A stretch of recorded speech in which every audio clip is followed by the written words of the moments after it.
नमस्कार,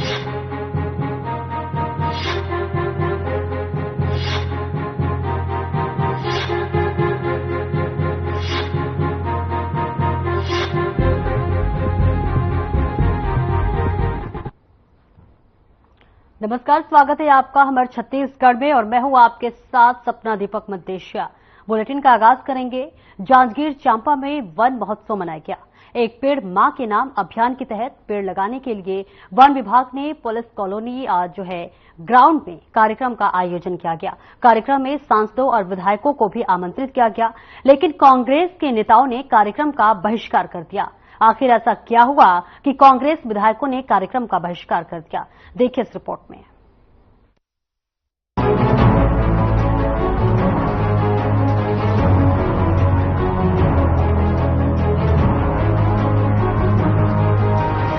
जांजगीर चांपा जिला मुख्यालय के पुलिस कॉलोनी ग्राउंड में वन महोत्सव मनाया गया।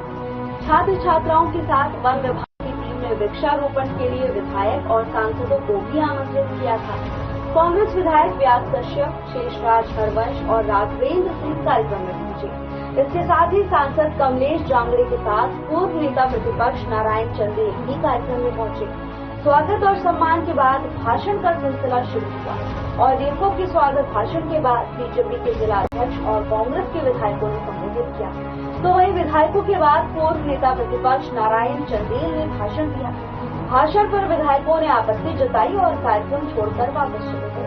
जांजगीर विधायक व्यास कश्यप ने इसे प्रोटोकॉल का उल्लंघन बताया और मामले को सदन में उठाने की चेतावनी दी। समस्या की नहीं है, वो भी कार्यक्रम होता है तो कार्यक्रम में प्रोटोकॉल का ध्यान रखना चाहिए।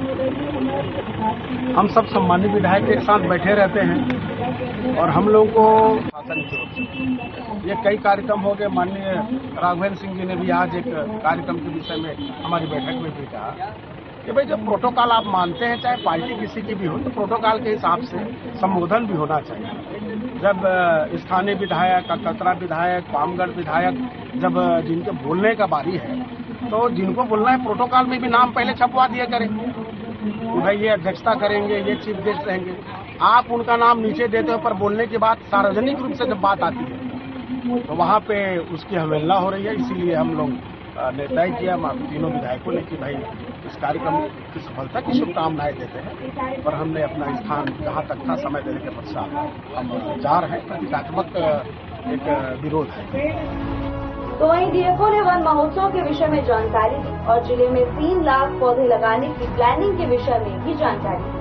एक वृक्ष मां के नाम यशस्वी प्रधानमंत्री नरेंद्र मोदी जी का स्लोगन था और उसके बाद उन्होंने पर्यावरण दिवस के दिन इस कार्यक्रम को प्रारंभ किया और उसे आज हमने जांजगीर में एक पुलिस सप्ताह के रूप में मनाते हुए 9 तारीख से लेकर 16 तारीख तक बृहद वृक्षारोपण का अभियान चलाया। आज 16 तारीख को सभी स्कूल, कॉलेज और कार्यालयों में वृक्षारोपण हुआ और इस वन महोत्सव में जो है हम लोग यहाँ पर लगभग 500 वृक्ष लगा रहे हैं और उसे जो है पूरी तरह से बचाने का संकल्प लेते हैं। टारगेट कितना रखे हैं पूरा, भी कब तक किस तरह से लगाना है? कि पूरे वर्षा ऋतु में हम लोग जो है लगभग 2 लाख पौधे तैयार किए हैं बांटने के लिए और किसान वृक्ष मित्र योजना के तहत जो है साधारण सागौन और नीलगिरी का रोपण किया जाएगा और वो लक्ष्य हमारा लगभग 1,75,000 कुल मिला के वनमंडल जो है 3,45,000 पौधे संरक्षित करने के लिए क्या कुछ प्लानिंग पौधे तो लगाए जाए? जो किसान वृक्ष मित्र योजना में उसका संरक्षण तो किसान स्वयं करेंगे। जो विभागीय है वो चेन के अंदर है तो जरूर संरक्षित रहेंगे। जिला मुख्यालय के पुलिस कॉलोनी ग्राउंड में वन महोत्सव मनाया गया। छात्र छात्राओं के साथ साथ सांसदों और विधायकों ने भी कार्यक्रम में शिरकत की। हालांकि कांग्रेस विधायकों ने पूर्व नेता प्रतिपक्ष नारायण चंदेल के भाषण पर आपत्ति जताई और इसे प्रोटोकॉल का उल्लंघन बताकर कार्यक्रम का बहिष्कार कर दिया। Bureau report.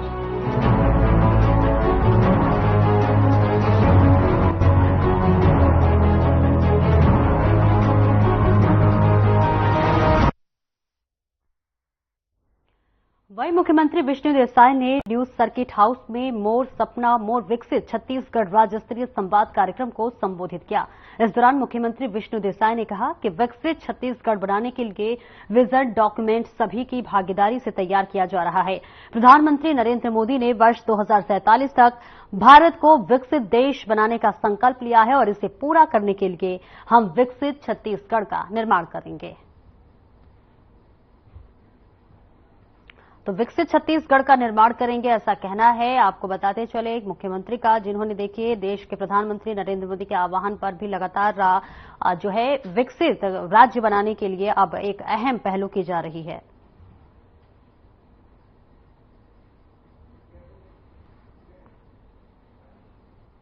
श्री नरेंद्र मोदी जी का संकल्प है कि 2047 तक इस देश को विकसित भारत के रूप में खड़ा करने का, और उसी निमित्त हम लोग भी विकसित छत्तीसगढ़ अपने प्रदेश को खड़ा करना चाहते हैं और इसके लिए अमृतकाल विजन छत्तीसगढ़ 2047 तैयार कर रहे हैं, जिसको 1 नवंबर छत्तीसगढ़ के स्थापना दिवस के दिन प्रदेशवासियों के समक्ष रखेंगे। तो इसके लिए सभी वर्गों का सलाह ले रहे हैं और आज यहाँ पर रायपुर में था, इसके बाद और भी कई स्तर में उनका परामर्श लेंगे। आज यहाँ पर विशेषकर हमारे छत्तीसगढ़ के पूरे प्रदेश भर से किसान एकत्रित हुए थे, युवा एकत्रित हुए थे, मातृशक्ति माताएं बहनें एकत्रित हुई थी और प्रबुद्धजन एकत्रित हुए थे और कई सत्र में संवाद चला है।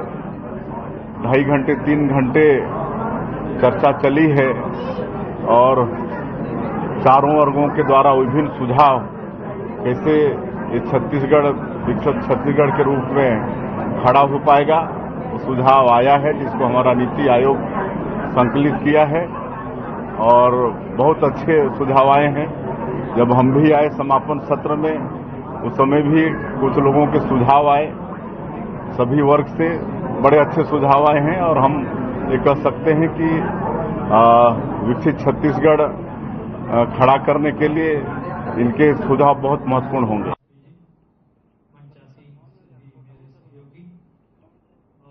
प्रतिभागियों को, ऐसे व्यक्तियों को, महिलाओं को इश्यूज आता है। एक तो ग्रुप एज अ ग्रुप वो लोग क्या कर सकते हैं।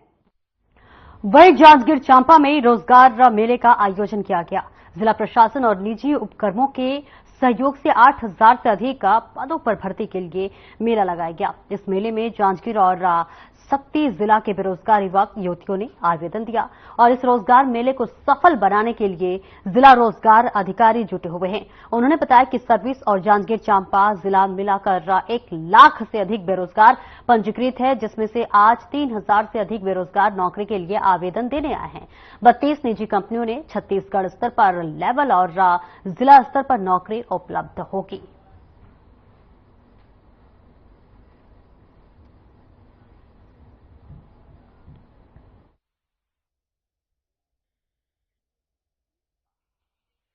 मेरा और पीजीटी और मेरा 3 साल टीचिंग एक्सपीरियंस। अभी किस चीज की आप फॉर्म भर ली? सर मैं बिजनेस क्या लग रहा है, सिलेक्शन होगा नहीं होगा? जी सर मेरा हो जाएगा, श्योर हो जाएगा। कैसे लग रहा है यहाँ पर वैकेंसी निकला है, मेला लगा? सर बहुत अच्छा लग रहा है जी और काफ़ी सारे बेरोजगारों को इससे नौकरी भी मिलेगी। सभी का जो है प्रॉब्लम सॉल्व होगा। बहुत सारे लोग प्रॉब्लम में रहते हैं जॉब को लेकर, तो उनके लिए बहुत ही अच्छा बेनिफिट होगा। मेरा ग्रेजुएशन कंप्लीट है सर। मैं कंप्यूटर बेस्ड मतलब जो भी उससे रिलेटेड जॉब है उसके लिए आया था। यहाँ पे रोजगार भी मेला लगा है उसमें। तो कितनी तकलीफ होती है अभी पढ़ने के बाद में आप बेरोजगारी? बहुत ज़्यादा तकलीफ है सर। जिस हिसाब से यहाँ पर जनसंख्या को देख रहे हैं उस हिसाब से बहुत ज़्यादा आप कह सकते हैं कि रोजगार की बहुत ज़्यादा कमी है यहाँ पर। तो रोजगार की एक अवसर बढ़ाया जाए। अभी जो नौकरी लगेगी कहाँ लगेगी? छत्तीसगढ़ में सबसे बड़ा बात क्या लगता है? अब देखिए सर, आप जिस हिसाब से फॉर्म भरे हैं उस हिसाब से जहाँ जहाँ उनका कंपनी है वहाँ पे लगेगा ये। अब लग भी रहा है कि नहीं रहा है उसका भी कोई गारंटी नहीं है। फॉर्म तो यहाँ पर भर दिए हैं। आज जिला जांजगीर चांपा अंतर्गत प्राइवेट कॉलेज में रोजगार मेला प्लेसमेंट कैंप आयोजित किया गया। इसमें 32 एम्प्लॉयर पार्टिसिपेट किए हैं और अभी लगभग कुछ बता रहे हैं रोजगार के साथ 3000 तकरीबन हमारे एम्प्लॉई जो रोजगार चाह रहे हैं उसने अपना रजिस्ट्रेशन करवा लिया है और अभी वर्तमान में विभिन्न एम्प्लॉयर द्वारा एम्प्लॉयमेंट कार्रवाई है प्रोसेस में। कितना महत्वपूर्ण है रोजगार बहुत ही महत्वपूर्ण होता है। और किसी भी जो अनएम्प्लॉयड व्यक्ति होते हैं उनके लिए अगर उसको रोजगार के मौके जनरेट करें और उनको रोजगार मिले तो किसी भी जीवन में रोजगार मेले में 32 नियोजक उपस्थित किए हैं। 32 नियोजकों से हमारे पास कुछ 7,235 रिक्तियाँ प्राप्त हुई, जिसमें जिले के क्षेत्र के हिसाब से जैसे पूरे कहीं ऑल इंडिया लेवल पे 3,102 हैं, तो छत्तीसगढ़ लेवल के हैं 3270, 3,270 और 861 हमारे जांजगीर जिले के लिए। कितना पे स्केल के साथ किस तरह की नौकरी? इसमें कम से कम 7,000 से लेकर के 45,000 तक के वेतन वाले पद हैं और शैक्षणिक योग्यता 8वीं से लेकर के मैंने बीटेक या तक के पद हैं। इंजीनियरिंग वालों के लिए, इंजीनियरिंग डिप्लोमा वालों के लिए, ITI वालों के लिए अलग है।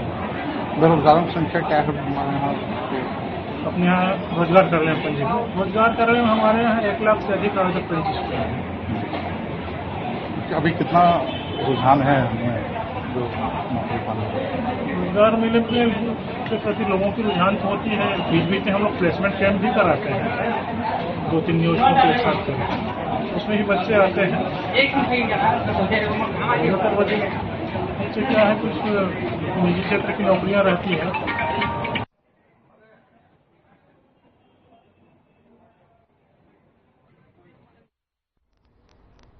वहीं मंत्री केदार कश्यप 1 दिवसीय बीजापुर दौरे पर है, जहां उनका ग्राम पंचायत धनोरा सरपंच और कार्यकर्ताओं ने भव्य स्वागत किया।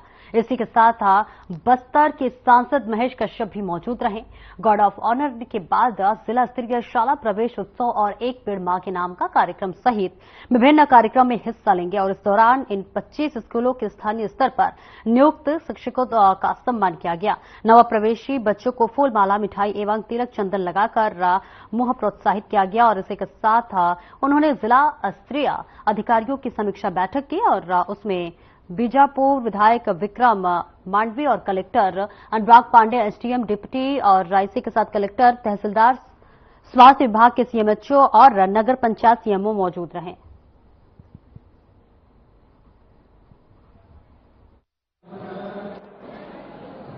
आज बीजापुर जिले बीजापुर विधानसभा का हमारे प्रदेश के माननीय मंत्री जी के साथ दौरा था।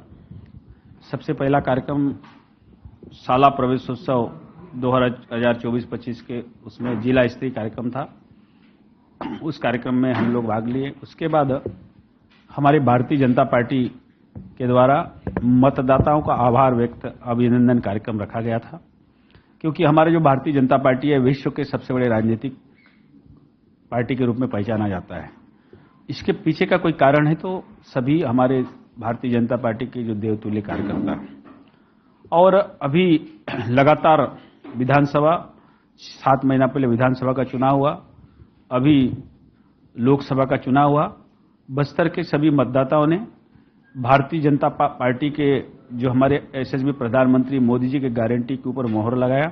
सबसे पहले प्रदेश में आदरणीय विष्णुदेव साई जी का सरकार बनाने में उनका अहम भूमिका रहा। उन मतदाताओं ने हमको आशीर्वाद दिया भारतीय जनता पार्टी को, जिसके कारण हमारे छत्तीसगढ़ में मुख्यमंत्री हमारे विष्णुदेव साई सरकार में मुख्यमंत्री बने।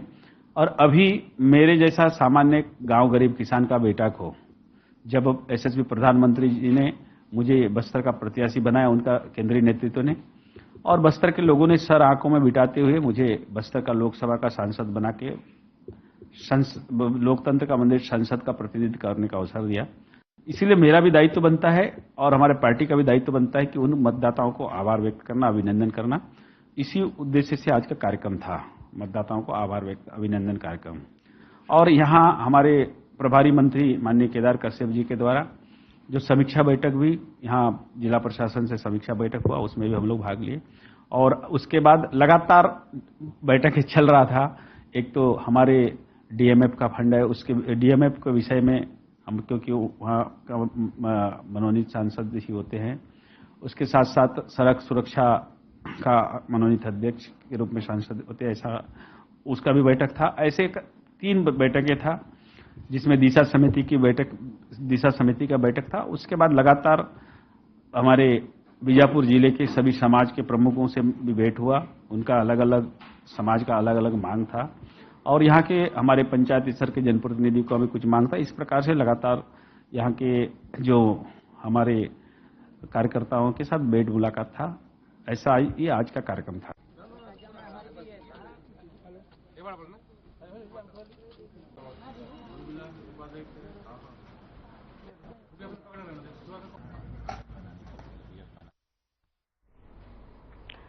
छत्तीसगढ़ में गौवंश और दुधारू जानवरों की तस्करी, हत्या और मांस की बिक्री जैसी घटनाओं को रोकथाम और संलिप्त आरोपियों के खिलाफ प्रभावी कार्रवाई करने के मामले में आदेश जारी किए गए हैं। इसको लेकर उप मुख्यमंत्री विजय शर्मा ने जानकारी देते हुए बताया कि ऐसी घटनाओं की रोकथाम के लिए आदेश जारी किए गए हैं। इसके साथ ही उन्होंने कहा कि सरकार गौवंश के अवैध परिवहन पर सख्ती से निपट रही है। साथ ही सजा और जुर्माने का प्रावधान करके ये सुनिश्चित किया है कि कोई भी इस कानून का उल्लंघन न कर सके और दोषियों को कड़ी से कड़ी सजा दी जाएगी। वहीं उन्होंने कहा कि छत्तीसगढ़ में अब गौ तस्करी संभव नहीं और इसके लिए उन्होंने प्रत्येक स्तर पर जिम्मेदारी तय की है।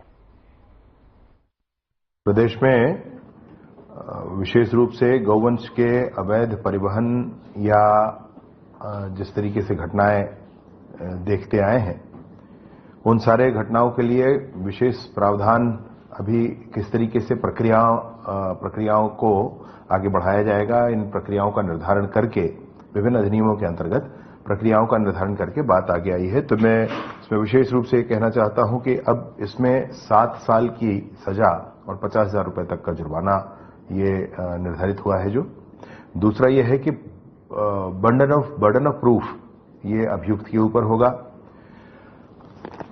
अपराध संज्ञेय और गैर जमानती माने जाएंगे।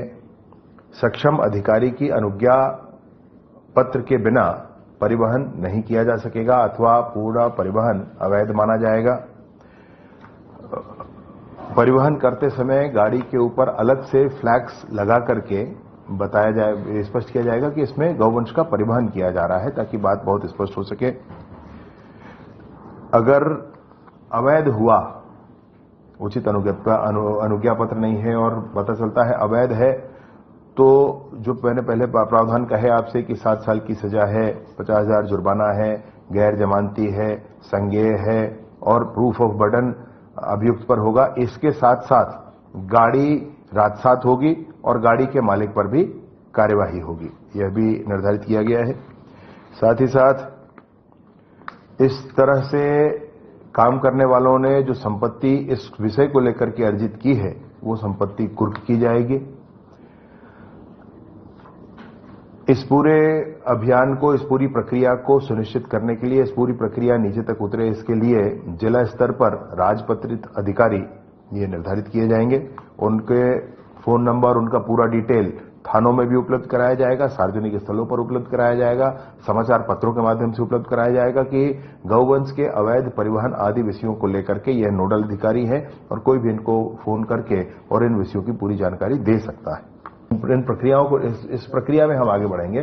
कानून है पुराने, परंतु उसको पुनः एक बार लेकर के और इन प्रावधानों के आधार पर आगे बढ़ने की बात है। कुछ में संशोधन के भी प्रस्ताव हैं। जैसे हम आगे बढ़ के इसमें एक और करेंगे कि समय का संशोधन होगा, सुबह इतने बजे से शाम 6 बजे तक ही इसमें परिवहन किया जा सकेगा। इसमें संशोधन की प्रक्रिया भी चल रही है, वो विषय भी आपके सामने जल्दी ही आ जाएगा। संशोधन सदन के जरिए, सदन की आवश्यकता नहीं होगी, उसमें नियमों में संशोधन है। अधिनियम बने तो सदन की आवश्यकता है, वो बन चुके हैं, उसमें नियम ही हमको बनाने। जो अभी मैं आपसे कह रहा हूं, बने हुए अधिनियमों के अंतर्गत बनाए हुए नियमों के इम्प्लीमेंटेशन के लिए, उसकी प्रक्रिया के लिए ही है, उसमें प्रावधान किए गए।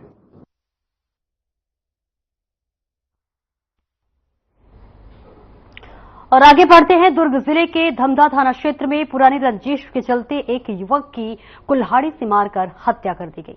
हत्या का कारण जमीनी विवाद से जुड़ा हुआ है। डीएसपी संजय पुंढीर ने बताया है कि पुरानी रंजिश के चलते गांव के ही एक युवक ने कुल्हाड़ी से मारकर हत्या कर दी, जिसके बाद मौके पर ही देवेंद्र साहू की मौत हो गई। घटना के कुछ ही घंटों के बाद आरोपी सौरभ साहू को धमधा पुलिस ने गिरफ्तार कर लिया है।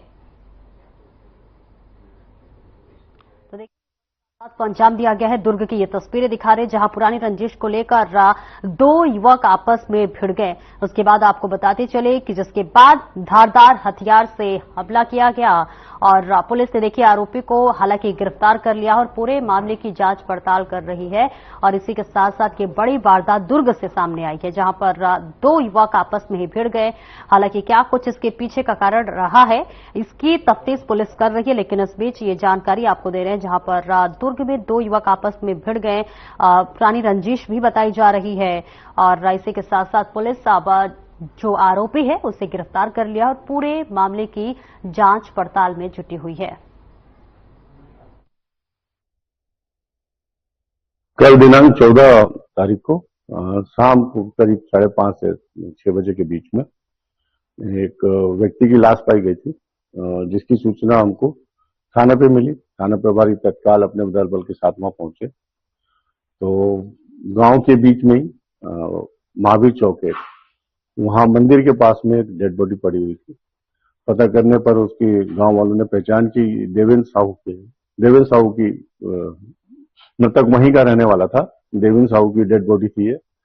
पूछताछ में उस समय गांव वालों ने अनिभिकता जाहिर करी और ऐसा प्रतीत हो रहा था कि किसी धारदार हथियार से उसको चोटें आई है। रात में काफी पूछताछ के बाद में कुछ क्लियर नहीं था। सुबह मतलब अब मुखबिर से पता करते करते धीरे धीरे पता चला कि इसका कुछ विवाद सौरभ साहू नाम के वहीं का गुड़पार का ही रहने वाला है। और मेरे साथ इस बुलेटिन में इतना ही। खबरों का सिलसिला आगे भी जारी रहेगा। नमस्कार।